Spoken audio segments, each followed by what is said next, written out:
vamos ler inicialmente no Evangelho que foi escrito por João, capítulo 1 e o versículo 29. Evangelho escrito por João, capítulo 1, versículo 29.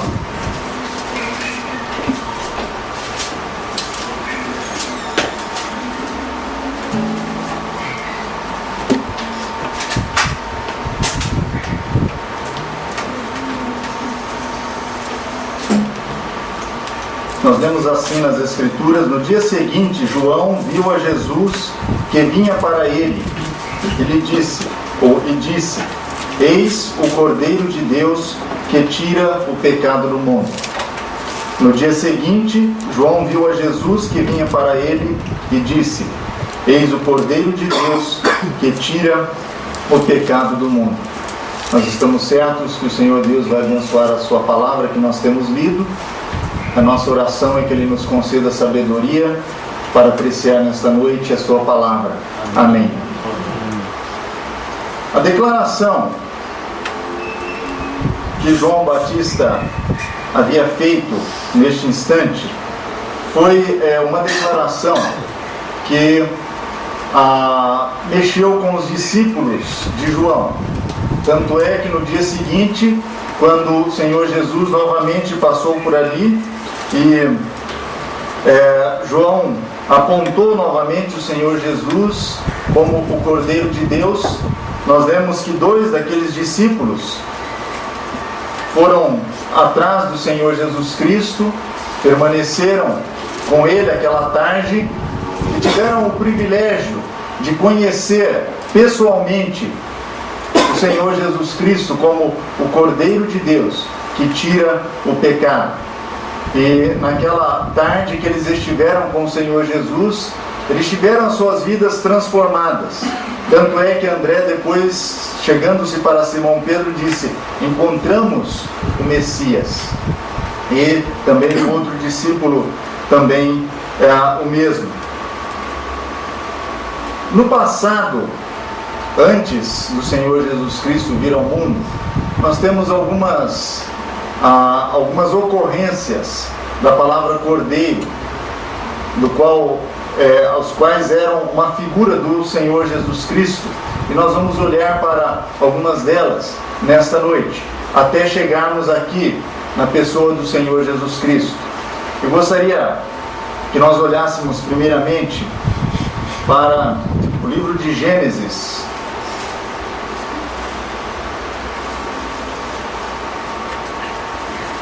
o capítulo é o número 3.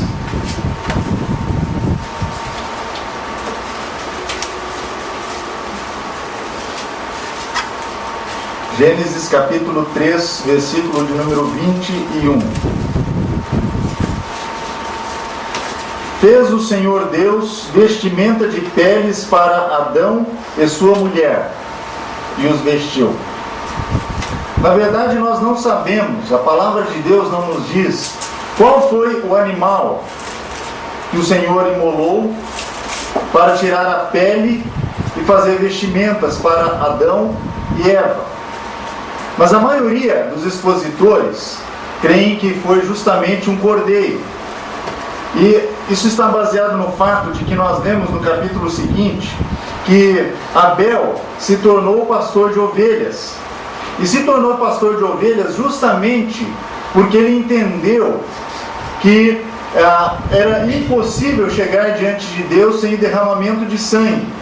E que certamente o animal que havia sido imolado por Deus, logo após o pecado ter entrado no mundo, tinha sido justamente um cordeiro. E então, nós temos este entendimento de que o animal que foi imolado pelo Senhor Jesus Cristo para suprir o homem que havia perdido a glória de Deus foi justamente um cordeiro, já uma figura do Senhor Jesus Cristo. E nós temos aqui algo interessante, muito precioso, porque é a segunda vez que nós vemos o Senhor Deus ocupando as suas mãos com o homem, com o ser humano. A primeira ocorrência disso está no momento quando Deus criou o homem, Adão. Todas as demais criaturas de Deus, nós lemos, e disse Deus, e elas foram aparecendo, foram surgindo, foram vindo à existência. Foi assim com a luz, foi assim com os luminares, as estrelas, o sol, a lua, foi assim com as ervas do campo, foi assim com a porção seca, foi assim com o firmamento, foi assim com os animais. Mas quando chegou no momento de criar o homem, Deus não disse nada, nenhuma ordem criativa, mas Ele disse: façamos o homem a nossa imagem, conforme a nossa semelhança. E nós temos então, no capítulo 2, Deus formando, moldando o homem do pó da terra, ocupando as suas mãos divinas para moldar o ser humano. Depois, mais adiante, nós vemos novamente o Senhor agindo, quando percebeu que o homem sentia-se só, que precisava de uma companheira que fosse da sua espécie. Então nós vemos que o Senhor fez cair um pesado sono sobre Adão, tomou uma das suas costelas, fechou o lugar com carne. Novamente nós vemos Deus usando as suas mãos em relação, em benefício, em favor do homem, do ser humano, e transformou aquela costela em uma mulher. Trouxe ao homem, que ao ver aquela bela criatura ficou satisfeito e exclamou: esta agora é osso dos meus ossos e é carne da minha carne.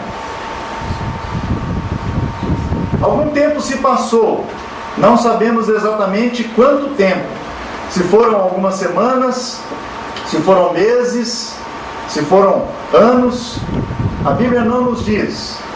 Mas neste período de tempo, até que o pecado entrou no mundo, houve um período de comunhão perfeita entre Deus e o homem. E nós lemos que o Senhor Deus vinha na viração do dia para estar em comunhão com o homem, que era a obra-prima da sua criação. E nós entendemos que isso não foi apenas uma única vez, que não era algo de vez em quando, mas que o Senhor todos os dias vinha estar com o homem, desfrutar da companhia do homem, da mulher, ali no jardim do Éden, no jardim de delícias. E mais maravilhoso do que aquele jardim tão belo que Deus tinha criado para o homem, mais maravilhoso do que a comunhão com Eva, que era da sua própria espécie, Adão podia desfrutar de uma comunhão perfeita com o próprio Deus, o seu Criador. Até que o pecado entrou no mundo. Quando Adão desobedeceu, a primeira coisa que aconteceu, eles perceberam que a glória que os revestia tinha se dissipado. E talvez por isso, lá no Velho Testamento nos diz que o homem carece da glória de Deus, aquela mesma glória que ele havia perdido no início por causa do pecado. Aquela mesma glória que revestiu o corpo do Senhor Jesus Cristo, ali no monte da transfiguração. A mesma glória que um dia nossos corpos ocuparão novamente, ou terão novamente, quando nós estivermos para sempre com o Senhor, depois do arrebatamento. Para resolver este problema que o pecado trouxe, o homem e a mulher confeccionaram roupas feitas de folhas de figueira.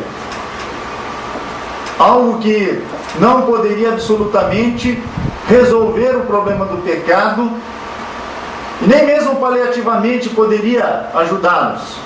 Afinal de contas, aquela folha muito rapidamente iria murchar, iria secar, e o homem não tinha algo apropriado para resolver aquela situação que ele próprio havia se metido.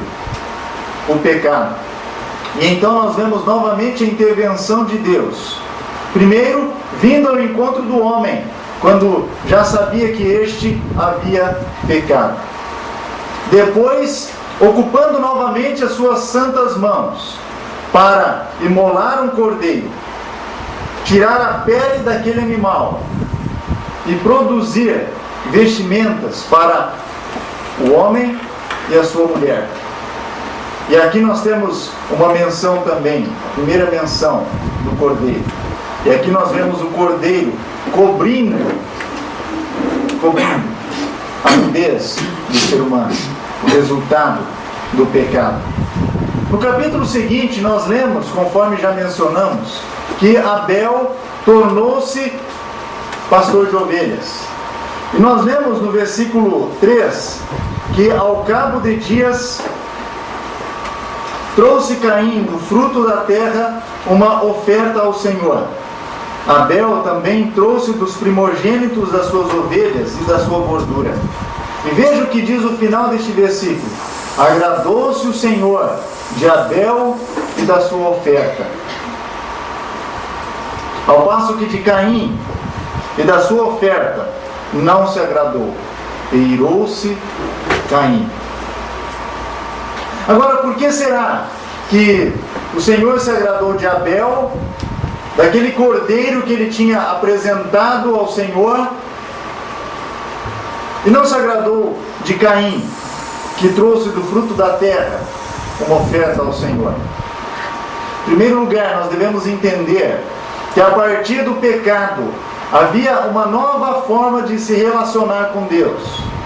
Antes do pecado entrar no mundo, a comunhão entre o homem e Deus era absolutamente perfeita.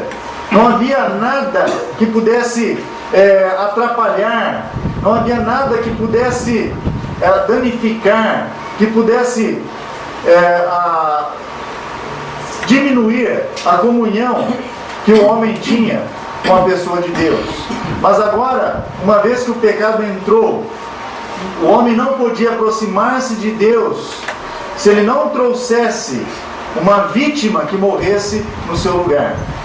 Abel entendeu esta verdade quando os seus pais lhe contaram, tanto a ele quanto a Caim, tudo que havia se passado ali no Jardim do Éden, como eles tinham desobedecido a Deus e como o Senhor, com as próprias mãos, havia sacrificado aquele cordeiro para tomar a sua pele e cobrir a nudez do homem. Abel entendeu que agora ele não podia apresentar-se diante de Deus senão tendo o sangue de um inocente. Ele não podia aproximar-se, ser aceito por Deus sem o derramamento de sangue. E em obediência à vontade de Deus e à ordem de Deus, então ele se tornou um pastor de ovelhas exclusivamente para isso. Quando nós lemos, continuamos lendo a história da humanidade aqui no princípio, nós vamos descobrir que o homem só foi autorizado a comer a carne de animais depois do dilúvio. Até este momento, tanto o homem quanto os animais alimentavam-se apenas das ervas do campo. Então não havia uma outra finalidade para o cordeiro senão ser apresentado a Deus. Veja que sentimento existia no coração de Abel. Se é necessário que um cordeiro seja imolado para que eu seja aceito diante do Senhor, então eu vou ser um pastor de ovelhas. Veja que pensamento nobre havia no coração deste jovem. E aqui nós vemos o cordeiro sendo imolado para que o homem fosse aceito diante do Senhor. Então vimos no capítulo anterior o cordeiro sendo imolado para cobrir a nudez do homem. Agora nós vemos o cordeiro sendo imolado para que o homem fosse aceito diante de Deus. Vamos algumas páginas à frente para o livro de Êxodo. O capítulo é o número 12.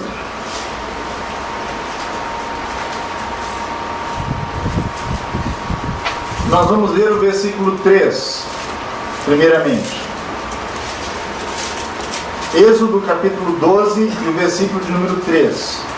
Dizei a toda a congregação de Israel: aos 10 deste mês, tome cada homem um cordeiro para a sua família, um cordeiro para cada casa. E o Senhor então explica que naquela noite, o Senhor, que aquele cordeiro deveria ser guardado por 3 dias.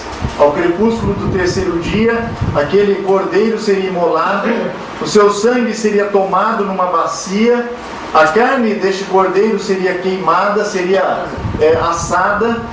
Aquelas pessoas que estavam reunidas dentro da casa iriam comer da carne daquele cordeiro, mas o sangue seria passado nos umbrais da porta. E veja o versículo 13.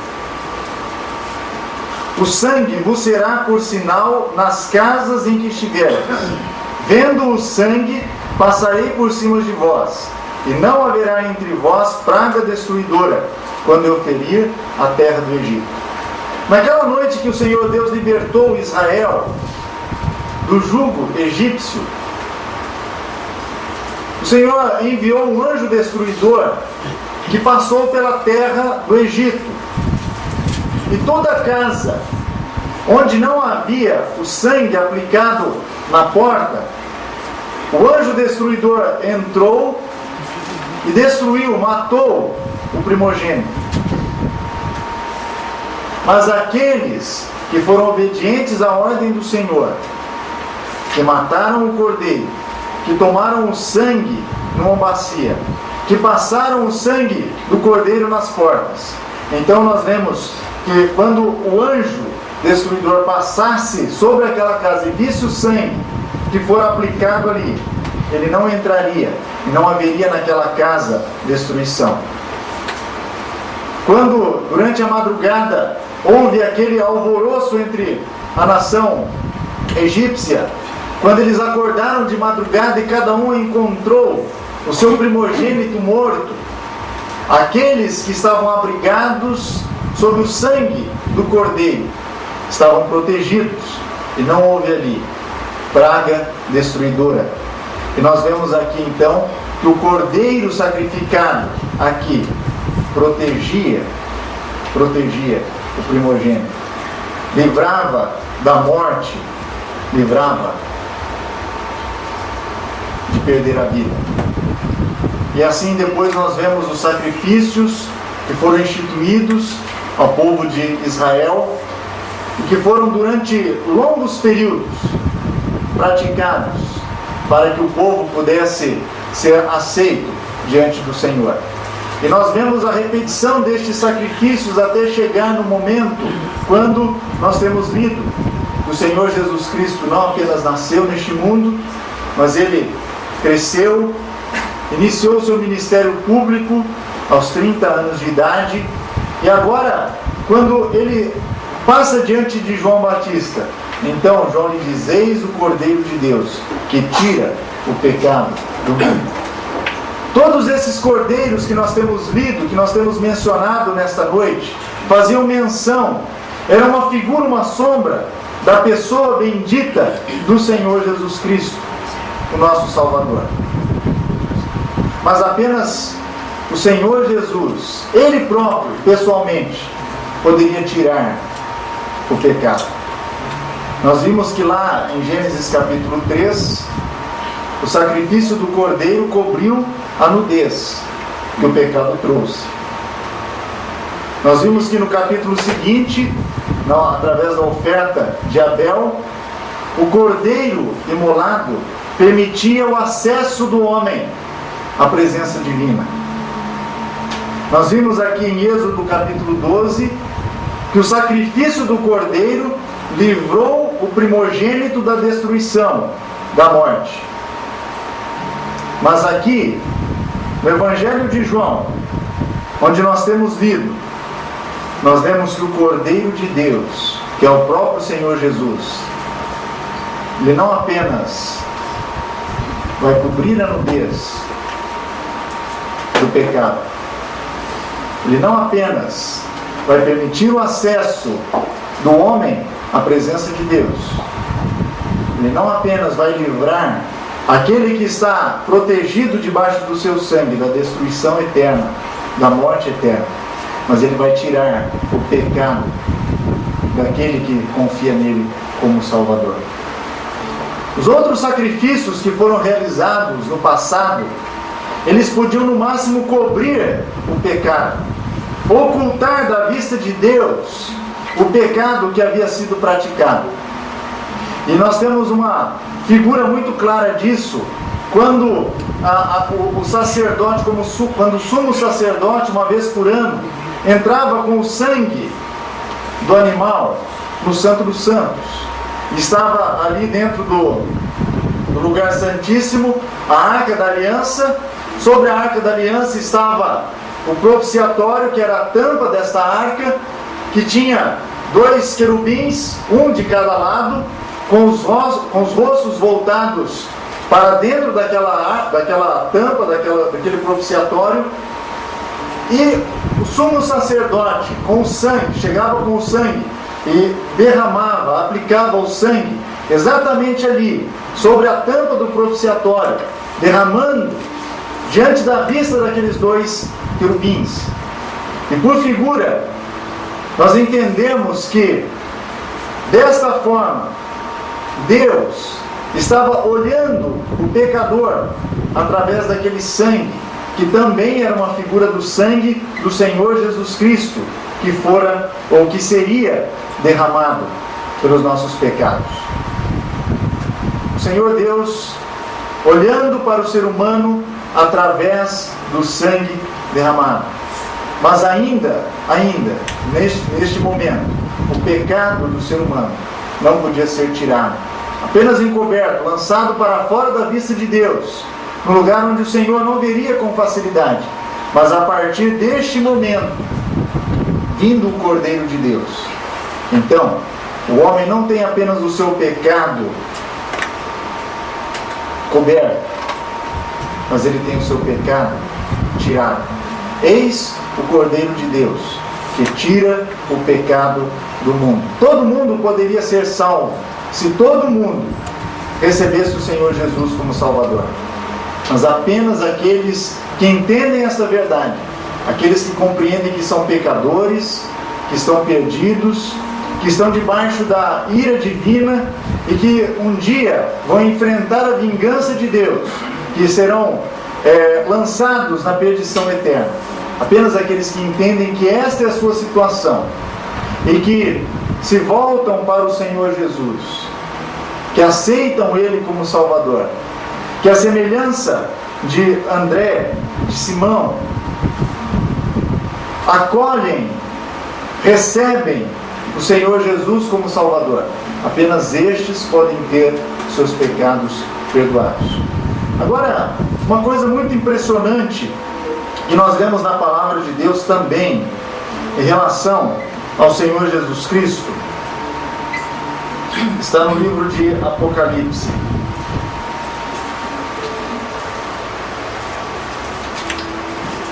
No capítulo 13, no versículo de número 8. Apocalipse capítulo 13, versículo 8. E todos os que habitam sobre a terra a adorarão. Está falando aqui da besta que subiu do mar. E todos os homens da terra, todos aqueles que habitam sobre a terra nesta ocasião, adorarão a besta. Esses cujos nomes não estão escritos no livro da vida do Cordeiro. Agora presta atenção nesta expressão, que foi morto desde a fundação do mundo. Nosso irmão, Sr. João Luiz, na sua oração durante a ceia, ele mencionou justamente isso. O fato de que Deus sabia que o homem ia pecar e que mesmo assim Ele criou o homem. Mesmo na sua onisciência, conhecendo tudo o que havia de acontecer, ainda assim Deus criou o ser humano. Deus sabia que Adão iria desobedecer, que ele iria tomar daquele fruto que o Senhor disse: não comereis. Deus sabia tudo que aconteceria depois disso. E quando nós chegamos na carta aos Hebreus, nós lemos ali a palavra de Deus falando acerca da redenção, que ela é uma redenção eterna. Quer dizer, a salvação do ser humano não foi algo que Deus teve que fazer porque as coisas fugiram do seu controle. Não foi um improviso de Deus, mas foi fruto do seu amor por nós. Mesmo sabendo que ele teria que entregar o seu próprio filho para morrer na cruz, no seu lugar e no meu, ele nos amou de uma forma tão grande que ele nos criou. Isto é amor. Isto é amor. E lá na eternidade passada, antes que houvesse qualquer coisa sido criada, antes da fundação do mundo, Deus já havia determinado, já havia planejado que o Senhor Jesus Cristo, o Cordeiro de Deus, ele seria imolado para que você e eu pudéssemos ter o nosso pecado tirado, perdoado, para que fôssemos justificados, para que fôssemos redimidos, para que nós tivéssemos vida eterna e pudéssemos viver para sempre com Deus. E o escritor da carta aos Coríntios, no capítulo 5, versículo 7 da sua primeira carta, 1 aos Coríntios, capítulo 5, versículo 7, diz assim: lançai fora o fermento velho para que sejais uma nova massa, assim como sois sem fermento, pois Cristo, a nossa Páscoa, foi sacrificado por nós. O Senhor Jesus Cristo, aquele que foi exemplificado, que foi figurado em todos esses cordeiros que nós lemos desde o início, é agora o cumprimento daquilo que Deus havia determinado. E por isso, todo aquele que crê hoje no Senhor Jesus Cristo pode estar seguro de que terá os seus pecados perdoados, de que passará a fazer parte da família de Deus. É isso que a palavra de Deus nos diz, João capítulo 1. Filhos nascidos não da vontade da carne, nem da vontade do sangue, nem da vontade do homem, mas de Deus. Nicodemos experimentou este novo nascimento naquela noite que ele esteve com o Senhor. André, Filipe, Simão Pedro também experimentaram este novo nascimento quando seguiram após o Cordeiro de Deus. Todos aqueles que ousaram crer no Senhor Jesus, depositar nele a sua confiança, nasceram de novo, estão abrigados debaixo do sangue do Senhor Jesus Cristo, estão salvos, estão perdoados. Cada um de nós que estamos aqui nesta sala, neste salão, fomos perdoados, tivemos nossos pecados tirados quando cremos no Senhor Jesus, o aceitamos como Salvador. E o fato de nós pensarmos, refletirmos sobre esta verdade, deveria levar-nos a uma devoção tão profunda ao nosso Salvador, que nós iríamos desejar ardentemente, cumprir a sua vontade, fazer o seu querer, vivemos de tal maneira que ele se agradasse de nós a cada dia, a cada momento, viver de tal maneira, conforme nós vimos hoje pela manhã na nossa escola dominical, que a nossa vida não apenas produzisse fruto, mais fruto, mas que produzisse muito fruto, porque assim o Pai seria glorificado e nós seríamos discípulos do Senhor Jesus Cristo. Eis o Cordeiro de Deus, tira o pecado do mundo. Agora, pode ser que nós tenhamos nesta noite pessoas conosco que ainda não experimentaram esta bênção inaudita. que ainda não provaram da salvação tão maravilhosa que o Senhor preparou para nós antes da fundação do mundo, que foi cumprido na pessoa do Senhor Jesus Cristo, quando lá na cruz, no Calvário, ele exclamou: está consumado. E se você ainda não é salvo, ainda não confiou no Senhor Jesus como Salvador, nós temos duas coisas para dizer. Primeiro, o Senhor Jesus Cristo vai voltar a qualquer momento. Nós precisamos estar preparados. A Bíblia nos diz, nós lemos lá em Apocalipse, capítulo 13, no versículo que nós lemos, que aqueles cujos nomes não estão escritos no livro da vida, apenas aqueles que creram no Senhor Jesus, no Cordeiro, morto e imolado antes da fundação do mundo, têm os seus nomes inscritos ali e são salvos. E os demais todos vão para a perdição.